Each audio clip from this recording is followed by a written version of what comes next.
ازيكم؟ يا رب كلكم تكونوا دايما بخير وفي اتم صحة وحال. الفيديو بتاعنا النهاردة وصفتنا النهاردة أكلة حرشة كلنا بنحبها، خطيرة وطعمها تحفة. دايما بنجيبها من الشارع أو من المطاعم. هنعمل النهاردة شوية سجق اسكندراني مظبوطين يستاهلوا بقكم، وكالعادة بطريقة سهلة جدا جدا وبسيطة. بس قبل ما ابدا معاكم فيديو النهارده، لو انتوا اول مره تشوفوني انا فاتن عوض، ما تنسوش تشتركوا في القناه وتفعلوا الجرس ولايك وشير لو عجبكم الفيديو. ويلا بينا نبدا الفيديو مع بعض ونعمل سجق اسكندراني كالعاده باسهل طريقه وابسط مقادير.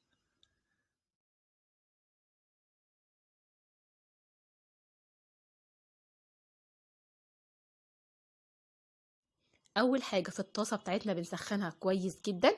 هنزل بنص كيلو من السجق البلدي اللي متقطع قطع صغيره بالشكل ده. مش بضيف اي ماده دهنيه، لا زيت ولا سمنه ولا زبده ولا اي حاجه في البدايه، لان انا عندي سجق بيكون فيه نسبه دهون، فهنسيبه يتشوح على النار لحد ما ينزل كل كميه الدهون اللي موجوده جواه ويبدا ياخد لون خفيف.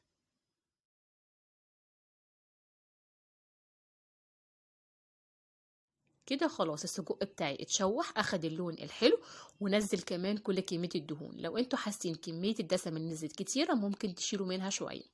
بعد كده هنزل ببصلاية متوسطة مفرومة ناعم. انا مش بحب كمية البصل تكون كبيرة في السجق، لو انتوا بتحبوا البصل كتير ممكن تزودوا حبة بصل كمان. مجرد ما البصل اتدبل كده مع السجق، هننزل بعد كده بشوية فلفل أخضر متقطعين مكعبات.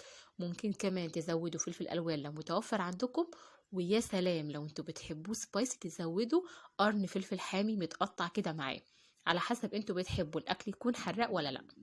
بس كده. بعد كده التوابل اللي هضيفها بسيطة جدا جدا. هضيف ملح وفلفل كزبرة ناشفة وبابريكا، كمية صغيرة من كل حاجة لان انا عندي سجق متبل، فمش عايزين يكون في توابل بزيادة او الاكلة تحدق منكم. قلبناهم مع بعض بالشكل ده. اخر حاجة هنضيفها للسجق بتاعنا وهي حبتين كبار من الطماطم المبشورة ناعم. تقدروا طبعا تستبدلوها بمعلقتين من الصلصة، سواء ده او ده. بنضيف الطماطم او الصلصة ونسيبهم يتسبكوا مع السجق شوية كده على النار لحد ما يعمل صوص خفيف ويكون جاهز معانا.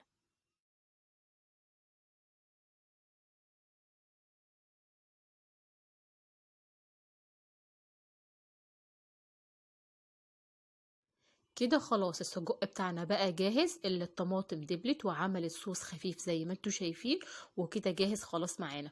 ممكن كمان لو انتوا مش هتعملوا ساندوتشات تضيفوا عليه مكرونة مسلوقة في المرحلة دي وتقلبوه، وشوية جبن وبشاميل على الوش، ويبقى احلى طاجن مكرونة بالسجق. تعالوا نجهز بقى ساندوتشاتنا ونعمل احلى سفرة كده بساندوتشات السجق بتاعتنا.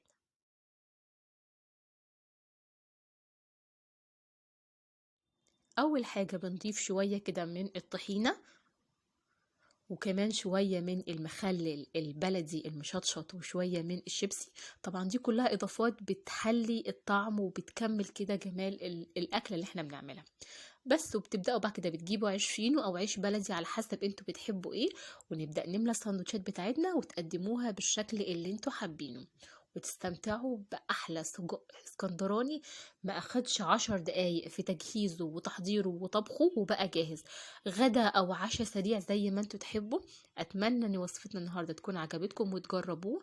عملنا مع بعض الفيديو اللي فات كفتة الحاتي، والمرة دي عملنا السجق. لسه عندنا شوية وصفات تحفة هتعجبكم الفيديوهات اللي جاية. ما تنسوش لو عجبكم الفيديو لايك وشير وتشتركوا في القناة وتفعلوا الجرس. اشوفكم ان شاء الله على خير الفيديو اللي جاي والوصفة الجاية. كنت انا معاكم فاتن عوض، والسلام عليكم.